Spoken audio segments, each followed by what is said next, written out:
Mais de 3.000 filmes foram inscritos na 23ª edição do Festival Internacional de Curtas-Metragens de São Paulo.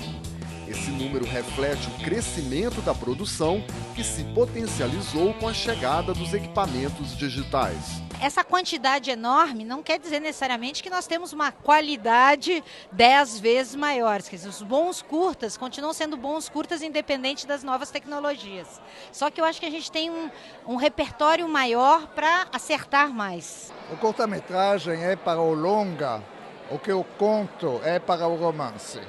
Eu sou um autor de quadrinhos que, a rigor, trabalho com curta-metragens, né, que são as tiras de jornal. São pequenos curtas, assim. Tem bastante essa coisa de experimentar no curta e resolver inventar uma coisa, uma linguagem que às vezes não dá para fazer no longa, porque muito tempo daquilo pode ficar chato, mas o curta é tão sintético que dá para fazer essas brincadeiras. Como ele nunca ganhou exatamente uma dimensão puramente comercial, ele permite aos cineastas experimentarem.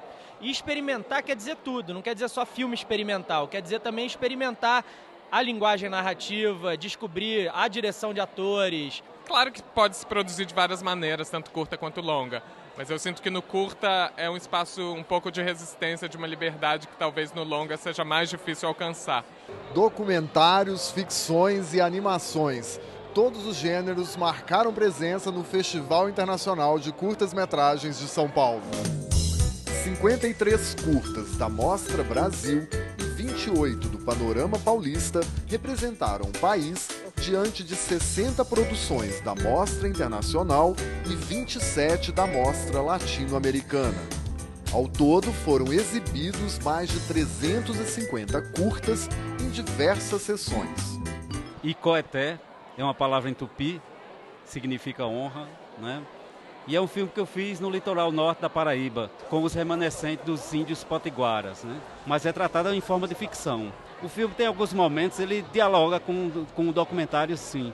Trata muito da realidade deles hoje. É um filme que fala bastante de cinema, então o ponto de partida dele é um personagem, é um funcionário de uma videolocadora que acaba contando o final do filme para os clientes, né? E os personagens começam a debater sobre alguns filmes dentro do filme. É um filme que surge de um processo mais longo. Somos dois diretores, eu e Isabel Pennoni. É um filme de ficção, muito alimentado por esse trabalho dramatúrgico, de interpretação e de criação também das cenas que Isabel estava fazendo com as mulheres Koikuro no Xingu. Não é um filme etnográfico, explicativo, didático. A gente tentou passar a força que a gente recebeu em contato com essas mulheres e com esse mito.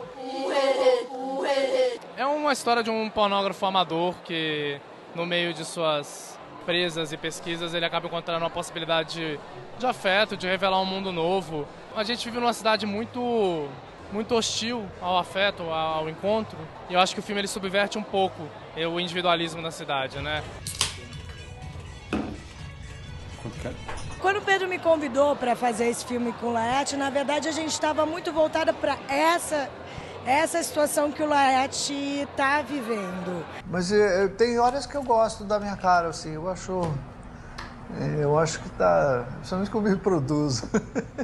A primeira orientação que a gente deu para ele foi assim: a gente vai entrevistar você e a gente não quer saber se as histórias que você está contando são verdade ou mentira.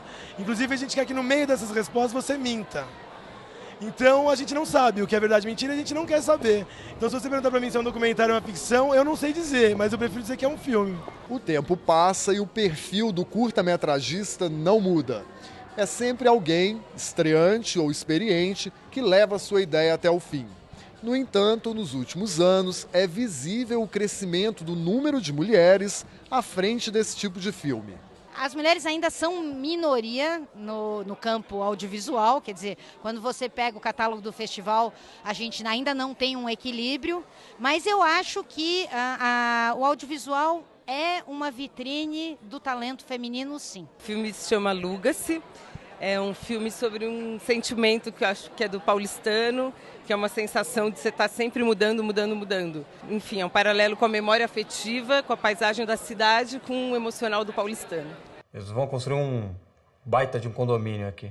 curta que eu tô aqui no festival é O Mundo de Ulin e Oiluti. É um curta infantil sobre uma criança, Milu, que fica sozinha em casa.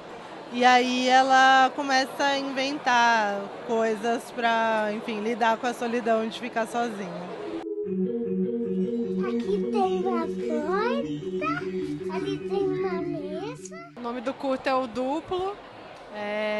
Ele conta a história de uma professora do ensino elementar, numa escola de São Paulo, que um dia os alunos avistam pela janela uma pessoa exatamente como ela, um duplo. E aí esse acontecimento meio perturba ela, né? Ninguém acredita na história, mas ela fica perturbada. Isso começa a afetar como ela se comporta dentro da escola. Comprovando a qualidade dos curtas brasileiros, o Duplo participou da Semana da Crítica da edição mais recente do Festival de Cannes, onde recebeu uma menção honrosa. Il y a de belles choses dans le court-métrage brésilien, parce que pour la Semaine de la Critique cette année, on avait plusieurs qui ont retenu notre attention, il y en avait au moins 3 ou 4. Et on en a choisi un qu'on aime vraiment beaucoup, qui est O Duplo, de Juliana Rojas, qui est vraiment un film magistral, fort, bien interprété, très puissant. Hoje em dia, os filmes de curta duração não estão restritos apenas aos festivais de cinema. A internet e emissoras de TV como o Canal Brasil democratizaram o acesso a esse formato. A discussão sobre os caminhos econômicos do curta-metragem também marcou presença nessa edição do festival.